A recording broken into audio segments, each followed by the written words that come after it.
ಪ್ರಪ್ರಥಮ ಬಾರಿಗೆ ನಮ್ಮ ಕಲ್ಪತರು ನಾಡು ತಿಪಟೂರಿನಲ್ಲಿ ಹೆಲಿಕಾಪ್ಟರ್ ರೈಡ್ ಹಾಗೂ 5 ದಿನಗಳ ಕಾಲ ಶ್ರೀ ಸತ್ಯಗಣಪತಿ ವಿಸರ್ಜನಾ ಮಹೋತ್ಸವವನ್ನು ವಿಜೃಂಭಣೆಯಿಂದ ಆಚರಿಸಿದ್ದೇವೆ. ಪ್ರೀವಿಯಸ್ ವಿಡಿಯೋದಲ್ಲಿ ನೀವು ತುಂಬಾ ಜನ ಸಪೋರ್ಟ್ ಮಾಡಿದ್ದೀರಾ ನನಗೆ. ಸೊ ಇವಾಗಲೂ ಸಪೋರ್ಟ್ ಮಾಡ್ತೀರಾ ಅಂತ ಅನ್ಕೊಂಡಿದ್ದೀನಿ. ಇದು ಪಾರ್ಟ್ 1 ವಿಡಿಯೋ ಆಗಿರುತ್ತೆ. ಪಾರ್ಟ್ 2 ವಿಡಿಯೋ ಕೂಡ ಹಾಕ್ತೀನಿ. ಎಲ್ಲರಿಗೂ thank you so much. And ನನ್ನ ಯೂಟ್ಯೂಬ್ ಚಾನಲ್ ಅಲ್ಲಿ ಫುಲ್ ವಿಡಿಯೋ ಹಾಕಿದ್ದೀನಿ ನೋಡಿ. ನಮ್ಮ ತಿಪಟೂರು ಜಾತ್ರಾ ಮಹೋತ್ಸವದಲ್ಲಿ ಜನಸಾಗರನೇ ಅಂತ ಹೇಳ್ಬೋದು, ಮಿನಿ ಮುಂಬೈ ಅಂತ. ಸ್ಯಾರಿ ಹಾಕೊಂಡು ನಮ್ಮ ಬಾಸ್ ನ ನೋಡಕ್ಕೆ ಅಂತ ಹೊರಟೆ. ನಮ್ಮ ಬಾಸ್ ದರ್ಶನ ಪಡ್ಕೊಂಡು ಅಣ್ಕಾಯಿ ಮಾಡಿಸ್ಕೊಂಡು ಮನೆಗೆ ಹೊರಟು. ತುಂಬಾ ಬಿಸ್ಲಿತ್ತು, ಸೊ ಮನೆಗೆ ಹೋಗಿ ರೆಸ್ಟ್ ಮಾಡಿ ಸಂಜೆ ಕಡೆಯಿಂದ ಮತ್ತೆ ಜಾತ್ರೆಗೆ ಹೊರಟೆ. ನಮ್ ತಿಪಟೂರು ಡಿಚ್ ಅಲ್ಲಿ ಸ್ಟೆಪ್ ಹಾಕ್ತಲೇ ಇರ್ತೀವ.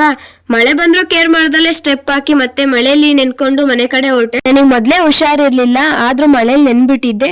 ಸೊ ಹಂಗಾಗಿ ಮನೆಗ್ ಬಂದು ತಲೆ ಆರಿಸ್ಕೊಂಡು ಮತ್ತೆ ಡ್ರೆಸ್ ಚೇಂಜ್ ಮಾಡ್ಕೊಂಡು ಜಾತ್ರೆ ಕಡೆ ಹೊರಟೆ.